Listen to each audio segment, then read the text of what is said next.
बिस्मिल्लाहिर्रहमानिर्रहीम। आज हम ओ लेवल अकाउंटिंग जिसका कोड है 7707, उसका अक्टूबर नवंबर 2020 का हम पेपर वन करने जा रहे हैं। और पेपर वन जैसा कि आपको पता है कि रिलेट करता है मल्टीपल चॉइस से, और मल्टीपल चॉइस में क्वेश्चन नंबर 1 से लेके क्वेश्चन नंबर 20 तक ऑलरेडी रिकॉर्डेड है। अगर आप क्राचियंस एकेडमी के यूट्यूब चैनल पर जाएं तो प्ले लिस्ट में एक फ़ोल्डर मिलेगा, फ़ोल्डर में ये लेक्चर्स हैं, वो जाकर आप देख लें। आज हमारा जो क्वेश्चन नंबर 20 पे हमने ख़त्म किया था, आज 21 हम शुरू कर रहे हैं। और क्वेश्चन नंबर 21 को देखते हैं। कहता है the financial year of Peter ends on 30 सितंबर। 30 सितंबर को पीटर का फाइनेंशियल ईयर एंड्स होता है। ऑन 1 अगस्त 2020 पीटर रिसीव्ड रेंट $1000। पीटर ने रेंट रिसीव किया $1000। This covered the period from 1 जुलाई टू 30 नवंबर 2020।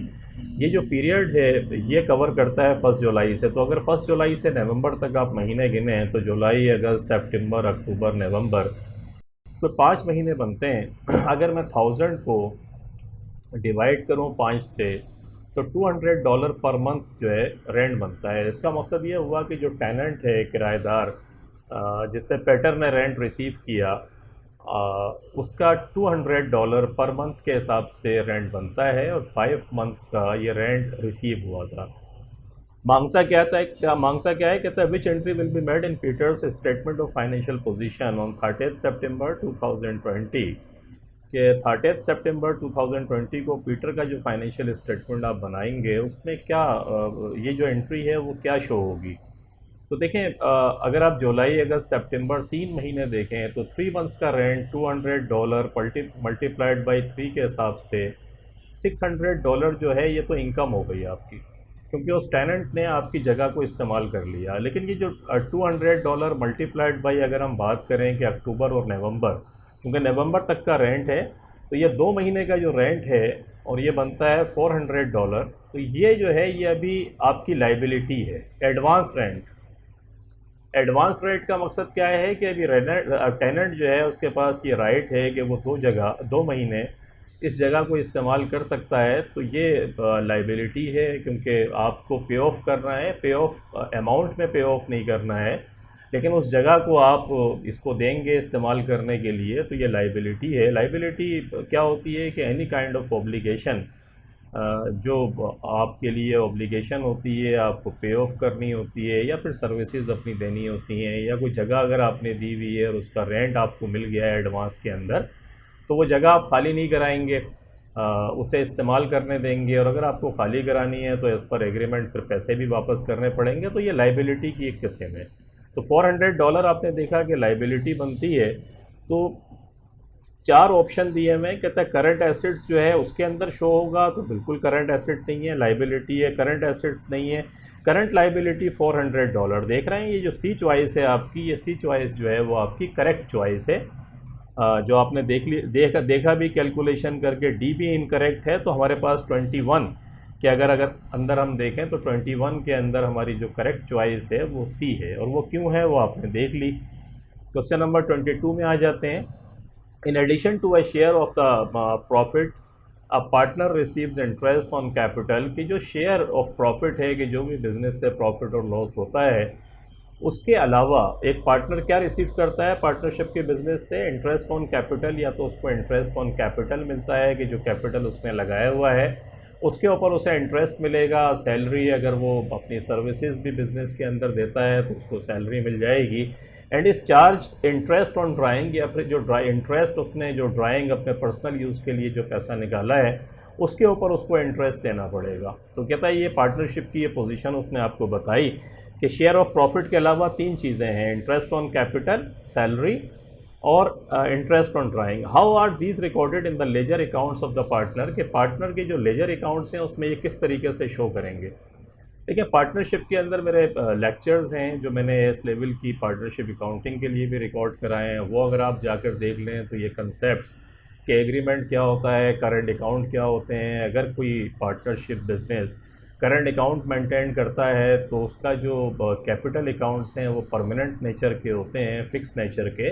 और जो कैपिटल नेचर की चीज़ें हैं उनको उसमें एडजस्ट करते हैं, लाइक रिवैल्यूएशन टाइप की चीज़ें हो गई, रिवैल्यूएशन सरप्लस जो होता है या एसेट्स के रिवैल्यूएशन से जो कुछ आ रहा है उसको फिर उसमें एडजस्ट करते हैं। करंट रेवेन्यू नेचर की जितनी चीज़ें होती हैं उनको ट्रीट करते हैं फिर हम करंट अकाउंट के अंदर जाके। तो ये बुनियादी डिफरेंस है, आप याद रखिएगा कि अगर करंट अकाउंट दे रहा है वो आपको सवाल के अंदर, तो और कैपिटल अकाउंट भी दे रहा है, तो रेवेन्यू टाइप की जितनी भी चीज़ें हैं, ये जो 3 चीज़ें इसने बताई हैं सवाल में, जैसे इंटरेस्ट ऑन कैपिटल हो गया, इंटरेस्ट ऑन ड्राइंग हो गई और सैलरी हो गई, ये सब जो है करंट अकाउंट के अंदर मेंटेन होगी, कैपिटल अकाउंट के अंदर मेंटेन नहीं होगी। इसके अलावा पास्ट पेपर्स जो मैंने ओ लेवल के कराए हैं, स्पेशली पेपर 2, उसमें पार्टनरशिप के भी क्वेश्चंस करे हुए हैं, अगर वो जाकर आप करें तो आपको आसानी भी होगी और ये पूरा कंसेप्ट और सवाल करना आपके लिए आसान होगा। आई वुड स्ट्रांगली रिकमेंड कि आप जाकर ज़रूर देखें। कराचियंस एकेडमी के यूट्यूब चैनल पर अगर आप जाएं तो प्ले लिस्ट में आपको ये सब मिल जाएगा। वहाँ पे एएस लेवल के अंदर फोल्डर है जिसमें पार्टनरशिप के लेक्चर पढ़े हुए हैं, और पास्ट पेपर्स में आप जाकर खोल कर देखेंगे तो कैम्ब्रिज स्पेसिमेन पेपर से लेके 2017 जो समर है, ये पास्ट पेपर सब उसके अंदर वीडियो फॉर्म के अंदर हैं, जिसके अंदर हमने इसको हल भी किया है और इसके कंसेप्ट भी बड़े डिटेल्ड से डिस्कशन किए हैं। तो वो आई थिंक आपके लिए बहुत हेल्पफुल होगा।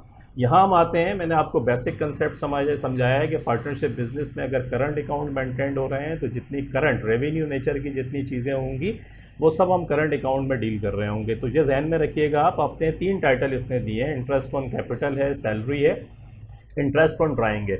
तो इंटरेस्ट ऑन कैपिटल का मकसद हो गया पार्टनर को ये इंटरेस्ट मिलेगा तो उसका करंट अकाउंट क्रेडिट होगा। ये कहता है क्रेडिट कैपिटल अकाउंट, तो और आगे लिख रहा है क्रेडिट करंट अकाउंट। तो इसका मकसद हुआ, फिर हमारी समझ आ गया कि ये वो पार्टनरशिप बिजनेस है जो करंट अकाउंट मेंटेन करता है। तो अब ये तीनों एडजस्टमेंट जो है ये करंट अकाउंट में एडजस्ट होंगी। ये कंसेप्ट है जो आपका उसने चेक किया है। देखिए बी पार्ट तो पहला वाला तो बिल्कुल इनकरेक्ट चॉइस है। दूसरे में आते हैं क्रेडिट करंट अकाउंट, बिल्कुल सही है। इंटरेस्ट ऑन कैपिटल की वजह से इसका करंट अकाउंट क्रेडिट होगा। सैलरी की वजह से क्या होगा, सैलरी क्योंकि इस पार्टनर को मिल रही है तो वो भी क्रेडिट होगा। यहाँ डेबिट लिखा हुआ है तो इसका मकसद है चॉइस बी, ये भी इनकरेक्ट है।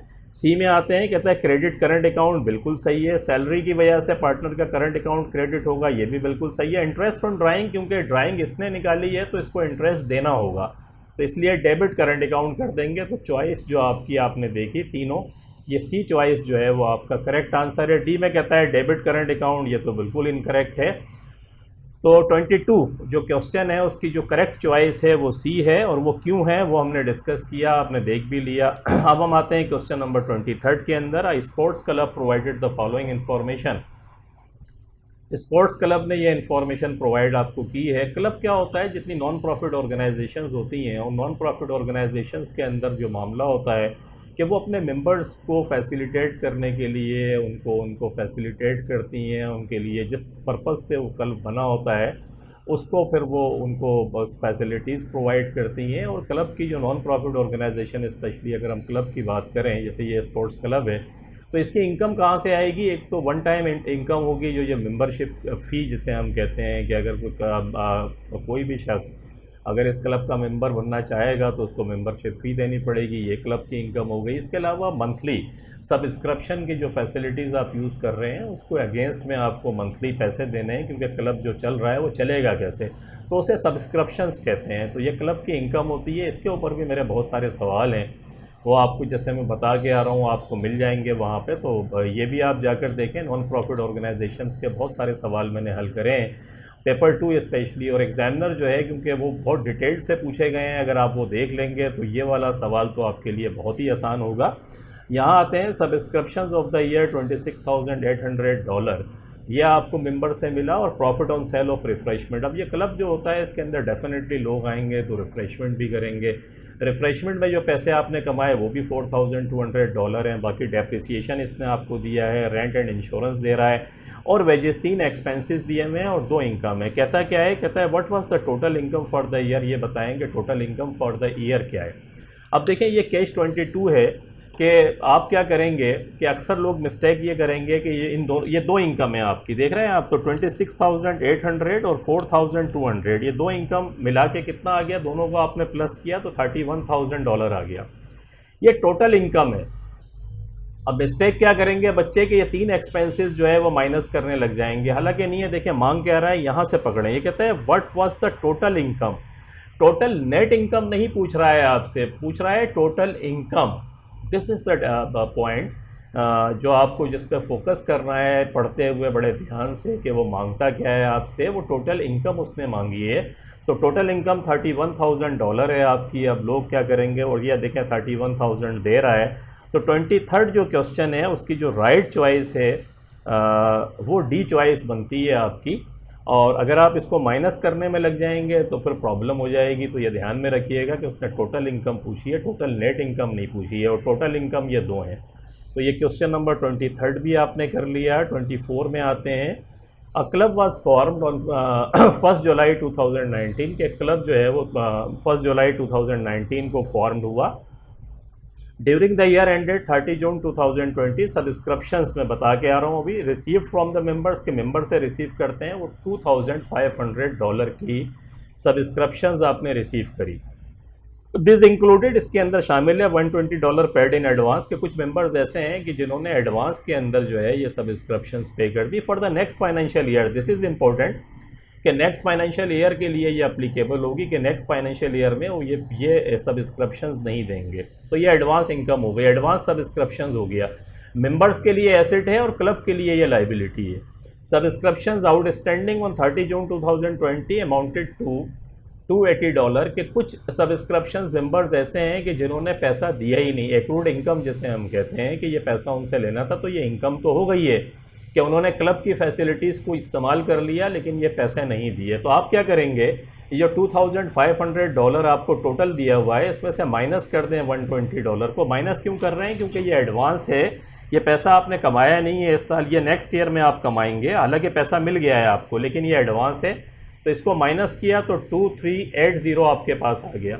और ये जो आउटस्टैंडिंग है, जो पैसा मेंबर्स ने यूज़ कर लिया है लेकिन पैसा आपको नहीं मिला, इसको प्लस कर दें तो $2,660 जो है ये एक्चुअली इस साल के अंदर आपने कमाया है। How much was recorded for subscriptions in the income and expenditure. जितने नॉन प्रॉफिट ऑर्गेनाइजेशंस होती हैं उसमें इनकम स्टेटमेंट नहीं बनाते बल्कि इनकम एंड एक्सपेंडिचर अकाउंट बनाते हैं। तो कहता है ये बताएं कि वहाँ आप कितना पैसा लेकर जाएंगे। तो अभी हमने देखा है इसके अंदर 2660 तलाश करें कहाँ पर है। तो चॉइस जो आपकी सी है 24 क्वेश्चन के अंदर अगर आप आते हैं तो इसमें सी चॉइस आपकी करेक्ट है। आप इसको सही कर दें। और लॉजिक मैंने आपको बताई कि किस तरीके से ये हुआ है। और अगेन आई वुड से कि सब्सक्रिप्शंस और नॉन प्रॉफिट ऑर्गेनाइजेशंस के सवाल ज़रूर कीजिएगा जाके, आपको बहुत हेल्प करेंगे। एंथनी, क्वेश्चन नंबर 25 में आते हैं। Anthony doesn't keep a full set of accounting records के। Full set of accounting records जो है ये अपने पास नहीं रखता। देखिए होता है सिंगल एंट्री, आपको पता होगा क्या है कि अगर कुछ स्मॉल जो बिजनेसमैन होते हैं उनके लिए ये पॉसिबल नहीं होता, रिटेलर्स हैं, कि वो कंप्लीट डबल एंट्री अकाउंटिंग को मेंटेन करें। और क्योंकि वो डबल एंट्री अकाउंट को मेंटेन नहीं करते तो जो उनके काम की चीज़ें होती हैं उसको वो रजिस्टर के अंदर लिख लेते हैं। लेकिन कंसेप्ट क्योंकि अकाउंटिंग के इस्तेमाल हो रहे हैं, मिसाल के तौर पे अगर वो पैसा बेच रहा, माल बेच रहा है तो वो लिखेगा रजिस्टर के अंदर के कैश सेल्स हुआ, खर्चे करेगा तो वो लिखेगा। आल्दो वो डबल एंट्री को फॉलो नहीं कर रहा है लेकिन रिकॉर्डिंग हो रही है, इसे हम इनकम्प्लीट रिकॉर्ड कहते हैं कि वो डबल एंट्री को जो है वो फॉलो नहीं कर रहा होता है। समटाइम्स ये होता है कि रिकॉर्ड जल जाता है, कोई मसला हो गया कि डबल एंट्री का रिकॉर्ड अवेलेबल नहीं है लेकिन बिट एंड पीसेस में रिकॉर्ड आपके पास अवेलेबल है। तो जो अवेलेबल है उसकी मदद से हम ये अकाउंटिंग कंसेप्ट्स को इस्तेमाल करके जो मिसिंग फिगर्स होती हैं उनको निकाल के फिर हम income statement, statement of financial position बनाते हैं। इसको भी सिंगल एंट्री, इसको सिंगल एंट्री भी कहते हैं। तो यहाँ पर भी मसला कुछ ऐसा ही है कि ये complete set of record accounting records maintain नहीं करता। He knows his opening and closing cash balances. इसको अपना ओपनिंग और क्लोजिंग का कैश बैलेंसेस पता है। And wishes to calculate his cash sales, और अपने कैश सेल्स जो है ये मालूम करना चाहता है। यानी कैश का जो रिकॉर्ड है वो इसके पास मेंटेन्ड है। कैश के रिकॉर्ड में जितना भी कैश आ रहा है, चाहे वो ड्राइंग हो रही हो, चाहे वो एक्सपेंसेस की पेमेंट हो रही हो, या नकद जो माल इसने बेचा उसको बैंक में जमा करा दिया हो, ये सब चीज़ें उसके पास मौजूद हैं और इससे वो कैश सेल्स निकाल लेगा। Which item does Anthony not need. ये नॉट नीड का मकसद है not need in order to calculate his cash sales, के ये 4 आइटम्स में से कौन सा आइटम है जिसकी उसको ज़रूरत नहीं है ये कैश सेल्स निकालने के लिए। तो कैश बैंक तो देखें लेजर में आएगा, कैश ड्राइंग भी लेजर में आएगी, कैश के रिकॉर्ड में आएगी, कैश एक्सपेंसेस भी आएगा। ये कैश डिस्काउंट जो आपको लिखा हुआ है जिसको हम चॉइस बी कहते हैं 25 में अगर आप आएँ तो देखिए इसकी उसको ज़रूरत नहीं है। कैश डिस्काउंट क्या होता है? कैश डिस्काउंट को आप समझ लें, कैश डिस्काउंट का मकसद है कि अगर हम माल क्रेडिट पर उधार बेचते हैं, वो क्रेडिट पर माल अगर हम बेचते हैं तो हम अपने कस्टमर से ये कहते हैं कि विद इन एक सर्टेन पीरियड जो भी उनसे एग्रीड होता है कि अगर वो उस टाइम के अंदर पेमेंट कर देंगे तो हम उन्हें कैश डिस्काउंट देंगे, जिसे डिस्काउंट अलाउड भी कहते हैं। और डिस्काउंट अलाउड जो है उसकी एंट्री क्या पास करते हैं? डिस्काउंट अलाउड को डेबिट करते हैं और ट्रेड रिसीवेबल को जो है वो क्रेडिट कर देते हैं। तो फिर कैश सेल्स से, इसका हालांकि नाम कैश लिखा हुआ है लेकिन कैश का मकसद है कैश डिस्काउंट, कि अगर अर्ली टाइम के ऊपर आप पेमेंट करेंगे तो ये डिस्काउंट आपको मिल जाएगा। तो इसलिए इसको उसको अपनी कैश सेल्स कैलकुलेट करने के लिए कैश डिस्काउंट की ज़रूरत नहीं है, क्योंकि कैश डिस्काउंट अप्लाई होता है क्रेडिट सेल्स के ऊपर, कि अगर अलग अलग नाम लिखा हुआ है जिससे कन्फ्यूज़न क्रिएट होगी। लेकिन अगर आपका कंसेप्ट क्लियर है तो फिर आप ये मिस्टेक नहीं करेंगे। कंसेप्ट मैं दोबारा रिपीट कर देता हूँ कि आप जब क्रेडिट सेल्स करते हैं, उधार पर माल बेचते हैं, तो एक टाइम पीरियड के अंदर जो आपका तय होता है, एग्रीड होता है, क्रेडिट टर्म्स उसे कहते हैं, अगर वो कस्टमर पेमेंट कर देता है तो आप जो उसको डिस्काउंट देते हैं उसे कहते हैं कैश डिस्काउंट। तो इसका कैश जो सेल्स है उससे लेना देना नहीं है। तो ये वो आइटम है जिसकी उसको ज़रूरत नहीं है, क्योंकि वो कैश सेल्स जो है वो कैलकुलेट करना चाह रहा है। ये आपका 25th क्वेश्चन हो गया। 26 के अंदर आते हैं। A trader has not maintained a full set of accounting records, के एक ट्रेडर है जिसके पास कोई complete set of accounting records नहीं है। अगेन सिंगल एंट्री की बात करता है। How can she calculate the credit sales for the year? वो मोहतरमा जो हैं वो कैसे क्रेडिट सेल्स अपने साल की कैलकुलेट करेंगी? तो 4 ऑप्शन दिए हुए हैं। कहता है receipt from credit customer, closing trade receivable, discount allowed. तो रिसीट्स फ्रॉम क्रेडिट कस्टमर के अंदर प्लस कर दिया, क्लोजिंग ट्रेड रिसीवेबल को उसमें से डिस्काउंट अलाउड माइनस कर दिया, फिर ओपनिंग ट्रेड रिसीवेबल जो है उसको माइनस कर दिया। बी कहता है रिसीट फ्रॉम क्रेडिट कस्टमर, उसके बाद माइनस कर दिया closing trade receivable, discount allowed को प्लस कर दिया, ओपनिंग ट्रेड रिसीवेबल को भी प्लस कर दिया। इसी तरीके से देखें चार item, receipts from credit customer फिर रिपीट हो गया, क्लोजिंग ट्रेड रिसीवेबल आ गया, ये यहाँ माइनस कर रहा है, डिस्काउंट अलाउड माइनस कर रहा है, ऊपर इधर पहले फर्स्ट में माइनस कर रहा था, सेकंड में प्लस कर रहा है, थर्ड में माइनस कर रहा है और फोर्थ में प्लस कर रहा है। ये 4 चीज़ें रिपीट हो रही हैं। अब ये सही क्या है, इसमें से कौन सी चीज़ बेहतर है और कौन सी बल्कि करेक्ट है? तो इसके लिए ज़रूरी है कि आप पहले ट्रेड रिसीवेबल इसका लेजर बना लें। आप लेजर में क्या करते हैं, देखिए ओपनिंग बैलेंस फर्स्ट कर लेते हैं। 5000 का ओपनिंग बैलेंस था, ये हम एग्जाम्पल कर रहे हैं, ये वो पैसा है जो हमें अपने कस्टमर से वसूल करना है। मज़ीद क्या हुआ कि आपने क्रेडिट सेल्स करी 50,000 की, तो आपने सेल्स, क्योंकि ट्रेड रिसीवेबल को डेबिट करेंगे और सेल्स को क्रेडिट करेंगे, तो हमने सेल्स का हवाला देके हमने क्रेडिट कर दिया। उसके बाद कुछ इसको हमने डिस्काउंट भी दिया, मकसद जब रिसीट्स हुई, इसने क्या करा, इसने कुछ पेमेंट करी फाइनल सेटलमेंट के तौर पे, और कोई 10,000 का अमाउंट था इस कस्टमर का, इसने $9,500 पे करे, तो बैंक $9,500 इसने पे करे और बाकी हमने इसको डिस्काउंट अलाउड $500 का हमने इसको डिस्काउंट दे दिया।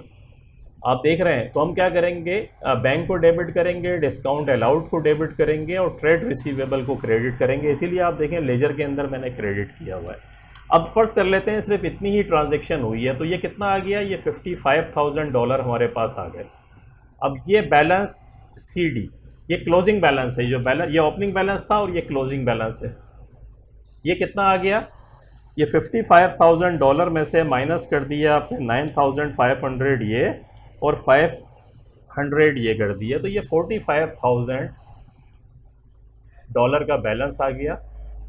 ये लेजर जब आपने बना लिया तो अब ज़िंदगी आसान है। अब देखें कौन सी चीज़ प्लस हो रही है, कौन सी माइनस हो रही है। तो ये बैंक का मकसद है रिसीट्स फ्रॉम कस्टमर, जब भी तो आया ना, इसको ये बैंक जो पैसा आया है वो रिसीट्स फ्रॉम कस्टमर्स कहेंगे ना अब ये। तो देखिए क्लोजिंग बैलेंस के अंदर आपने प्लस क्या क्या करा, ये क्लोजिंग बैलेंस है आपका, इसमें प्लस कर रहे हैं क्योंकि ये वाली साइड प्लस हो रही है सारी। तो क्लोजिंग बैलेंस में डिस्काउंट अलाउड को आपने प्लस करा और रिसीट फ्रॉम कस्टमर्स को भी प्लस करा। इसमें से माइनस क्या करा, अगर ये ओपनिंग बैलेंस माइनस कर दें तो देखें ये आ जाएगी आपके पास क्रेडिट सेल्स। तो इसका मकसद है तरतीब क्या बनी कि closing balance, receipts from customers, देखिए ये रिसीट्स फ्रॉम कस्टमर्स इसके अंदर ऊपर से आते हैं। रिसीट्स फ्रॉम कस्टमर्स के अंदर क्या करना था, क्लोजिंग ट्रेड रिसीवेबल, बिल्कुल ये दोनों चीज़ें सही लिखी हैं। माइनस डिस्काउंट अलाउड, ऐसा नहीं है डिस्काउंट अलाउड को प्लस करना है, तो ये जो चॉइस है हमारी इनकरेक्ट हो गई। रिसीट फ्रॉम क्रेडिट कस्टमर के अंदर से माइनस कर रहा है क्लोजिंग ट्रेड रिसीवेबल, ये तो बिल्कुल गलत है। आपने देखा लेजर के अंदर कि क्लोजिंग वाला जो है वो प्लस होगा। थर्ड में आ जाते हैं, रिसीट फ्रॉम क्रेडिट कस्टमर में से माइनस कर रहा है, तो ये माइनस वाला फिर आप इनकरेक्ट कर दें। डी के अंदर आए, रिसीट्स फ्रॉम क्रेडिट कस्टमर के अंदर प्लस कर दिया, बिल्कुल सही है, प्लस करेंगे हम क्लोजिंग ट्रेड रिसीवेबल को, और डिस्काउंट अलाउड को भी प्लस करेंगे। देखें डिस्काउंट अलाउड को प्लस करेंगे और माइनस करेंगे ओपनिंग, तो ये चॉइस हमारी डी जो है 26 क्वेश्चन के अंदर अगर आए हम आते हैं तो डी चॉइस जो है हमारी वो करेक्ट चॉइस है। मैंने लेजर की मदद से भी आपको समझाया। तो कंसेप्ट अगर आपका क्लियर है कि डेबिट क्रेडिट कैसे करते हैं, तो सिंपल सा लेजर बना के जो मैंने कंसेप्ट बताया आपको, आपने देखा कि ओपनिंग आपको रिसीव करना था, जो आप माल बेचते हैं उससे ट्रेड रिसीवेबल को डेबिट करते हैं, जब पैसा कस्टमर से आता है और डिस्काउंट उसे आप देते हैं तो इन दोनों की वजह से ट्रेड रिसीवेबल क्रेडिट हो जाता है, और क्लोजिंग बैलेंस जो है वो भी क्रेडिट साइड पर आता है। तो ये चीज़ें प्लस हो रही हैं, इसमें ओपनिंग को माइनस करें तो आपके पास क्रेडिट सेल्स जो है वो आ जाएगी, जो ये मांग रहा है यहाँ देख रहे हैं आप। तो ये कंसेप्ट आपका क्लियर हुआ। आते हैं 27 क्वेश्चन में। A trader made the following forecast for the business for the next financial year, के नेक्स्ट फाइनेंशियल ईयर के अंदर उसकी फोरकास्ट है। फोरकास्ट क्या है, कहता है एवरेज इन्वेंट्री है $80,000 की। एवरेज इन्वेंट्री समझते हैं, opening inventory plus closing, opening plus ending को अगर हम प्लस करें और 2 से डिवाइड करें तो ये एवरेज इन्वेंट्री आता है। रेट ऑफ इन्वेंट्री टर्नओवर है 6 टाइम्स। मार्कअप दे रहा है 25% का, और मार्कअप मैं आपको बताकर आ रहा हूँ। मार्कअप और मार्जिन से रिलेटेड इन्वेंट्री जो रेशो एनालिसिस है, इसके भी बहुत सारे पेपर आपको कराचियंस एकेडमी के, अगर आप प्ले लिस्ट पर जाएं जो पास्ट पेपर्स मैंने कराए हैं, तो मार्कअप को मार्जिन में कैसे कन्वर्ट करते हैं, मिसिंग फिगर कैसे कैलकुलेट करते हैं, ये सब मैंने बहुत डिटेल से पढ़ाया है पास्ट पेपर्स के अंदर। आप वो ज़रूर जाकर देखें, आपको बहुत हेल्प मिलेगी। यहाँ आते हैं वापस, एवरेज इन्वेंट्री देखें, उसके बाद कहता है what are the forecast sales for the next financial year, के नेक्स्ट फाइनेंशियल ईयर, क्योंकि उसी के लिए ये फोरकास्ट भी कर रहे हैं, सेल्स क्या होगी उसकी। तो सबसे पहले तो आपको पता होना चाहिए कि इन्वेंट्री टर्नओवर निकालते कैसे हैं। तो इन्वेंट्री टर्नओवर का फार्मूला होता है cost of sales divided by average inventory. तो इन्वेंट्री टर्नओवर जो है वो देखें 6 टाइम्स के अंदर आपको दी हुई है, उसने 6 टाइम्स दी हुई है। कॉस्ट ऑफ सेल्स का पता नहीं है आपको, अलबत्ता एवरेज इन्वेंट्री दी हुई है 80,000। ये देख रहे हैं सिर्फ ये फार्मूला अगर आपको पता है तो इसमें वैल्यूज़ भर लें। 80,000 यहाँ डिवाइड कर रहा है, जब यहाँ आएगा तो क्या करेगा, मल्टीप्लाई करेगा। तो कॉस्ट ऑफ सेल्स 80,000 को अगर आप 6 से मल्टीप्लाई करें तो ये 480,000 आता है।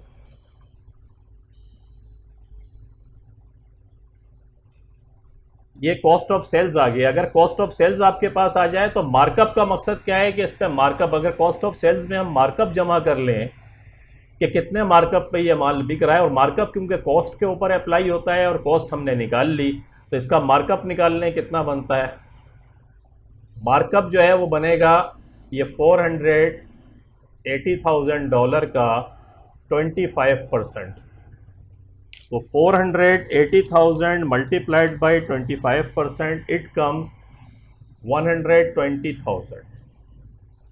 अगर ये मार्कअप आपके पास आ जाए तो फिर सेल्स निकालना आसान है कि 480,000 कॉस्ट आपको दी हुई है, इसमें मार्कअप प्लस कर लें 120,000, ये 600,000 आता है। देखिए ये वर्किंग मैं तो आपको यहाँ करके दिखा रहा हूँ, लेकिन आप वर्किंग इसको प्रॉपर वर्किंग करके कीजिएगा कि, और इसको रेफरेंस भी देते हैं इसके नीचे। जब वर्किंग खूबसूरत सी अगर आप बिल्कुल ऐसे ही जैसे मैं कर रहा हूँ करेंगे तो, लेकिन हेडिंग वेडिंग प्रॉपर लगा दीजिएगा कि number 1 calculation of cost of sales की हेडिंग लगा दें इसके ऊपर, जो मैंने ऊपर करके आया हूँ। ये कैलकुलेशन ऑफ सेल्स कर दें जो अभी हमने 600,000 कैलकुलेट की है। तो यहाँ देखें क्या कहाँ पर लिखा हुआ आ रहा है, देख रहे हैं आप, ये डी पार्ट के अंदर 600,000 जो है 27 के अंदर आपको दिया हुआ है। तो 27 अगर आप देखें तो 27 के अंदर डी पार्ट आपका ये हो गया। और आपने कैलकुलेट कैसे किया कि आपके कंसेप्ट क्लियर होने चाहिए। नंबर फर्स्ट आपका कंसेप्ट क्या है कि आपको इन्वेंट्री टर्नओवर का फार्मूला पता होना चाहिए। सेकंड नंबर के ऊपर आपको पता होना चाहिए कि मार्कअप कॉस्ट पे अप्लाई होता है। थर्ड ये है कि आप मार्कअप को कॉस्ट ऑफ सेल्स पे अप्लाई करके जमा करके सेल्स निकाल लें और ये आपका क्वेश्चन जो है वो हल हो जाएगा। तो क्वेश्चन नंबर 7 तक 27 आपने देखा। अब हम नेक्स्ट हमारा जो लेक्चर होगा इसमें हम 28 से शुरू करेंगे और ये नेक्स्ट लेक्चर के अंदर ये पेपर ख़त्म हो जाएगा, क्योंकि इसमें डिफरेंट कंसेप्ट्स इस्तेमाल हुए हैं। तो मैं इसको यहीं रोक देता हूँ आप ताकि आपकी जो प्रैक्टिस है आप प्रैक्टिस भी कर सकें और इत्मीनान से आप इसको एब्जॉर्ब भी कर लें इस नॉलेज को। तो इसकी प्रैक्टिस करें और अगर आपको कोई चीज़ समझ नहीं आई तो फिर अपने कमेंट्स में लिखिएगा। होप आपकी समझ में आया होगा and thank you very much for watching the video. मिलते हैं फिर नेक्स्ट वीडियो के साथ। अल्लाह हाफिज़।